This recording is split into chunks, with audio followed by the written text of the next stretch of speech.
अर्जुन होता तो अस्त्र कमान मोड़ देता, राम होता तो शिव बाण तोड़ देता।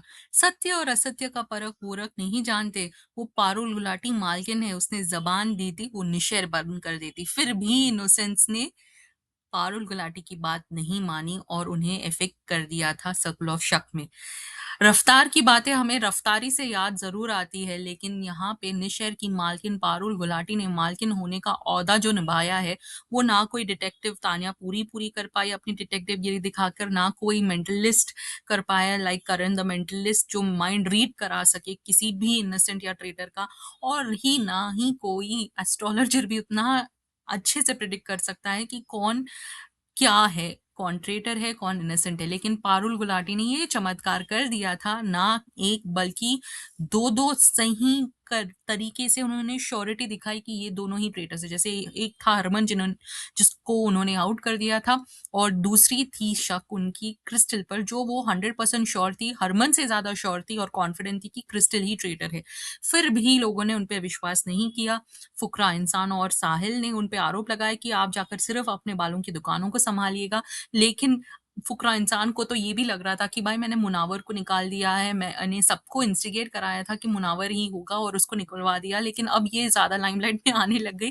कहीं मेरे से की फुटेज ना छीन लिया, एटलीस्ट इसको मारने के बाद मेरे को शायद चांस मिलेगा अपनी नेक्स्ट ट्रेटर रिक्रूटमेंट में। शायद वह वही सोच रहे थे, बट अनफॉर्चुनेटली वो भी मारे गए फर्दर एपिसोड में। इसके बाद हम बात करते हैं द वेरी गुड ट्रेटर्स की, जैसे कि क्रिस्टल और शैनी। क्रिस्टल की बात तो माननी ही पड़ेगी, बिकॉज वो सर्कल ऑफ शक में जाते जाते बची है, मौत को छू के ठक से बाहर आ गई है क्रिस्टल। उसने इतने अच्छे से डिफेंड किया अपना गेम कि मैं तो भाई इनोसेंट हूँ, मेरा जर्नी अभी शुरू हुआ है, मुझे खेलना है, ट्रेटर को पकड़ना है। हालांकि वो खुद ट्रेटर है, वही तो गेम है भाई, आई लाइक दैट गेम। शैनिल दूसरी ओर जो ट्रेटर है, और उसने 4 वो फंदों पर नाम लिखा सर्कल ऑफ डेथ के लिए, रणवीर, अंश, शालिनी और क्रिस्टल का। भाई वो गजब का टास्क था। और रणवीर जी हमारे शेफ, सर्कल ऑफ डेथ में पहले ही डेथ का कार्ड उठा लिया, 12.5% प्रोबेबिलिटी का कैलकुलेशन भी करा के दिखा दिया। मतलब कुकिंग के साथ साथ उनकी मैथमेटिक्स की स्किल्स भी काफी कुक्ड है। लेकिन वो अनफॉर्चुनेटली मेनू से बाहर हो गए थे ट्रेडर्स के। अब इसके चलते चलते हमारे कुल्लू जी, कुल्लू मनाली की बहुत याद आ गई थी उन्हें। इसके लिए वो कुल्लू मनाली जी, कुल्लू को विजिट करने निकल गए। और वो भी अपने पते बहुत जल्दी उन्होंने एक्सपोज कर दिया था, जो बहुत सारे लोगों को डाउट भी आने लग गया था उनपे। अब बात करते हैं इन सब में जो इनोसेंस में अच्छा परफॉर्म कर रहा है, वो तो मुझे पारुल गुलाटी गोट लगी थी, बेस्ट लगी थी, मालकिन लगी थी शो की।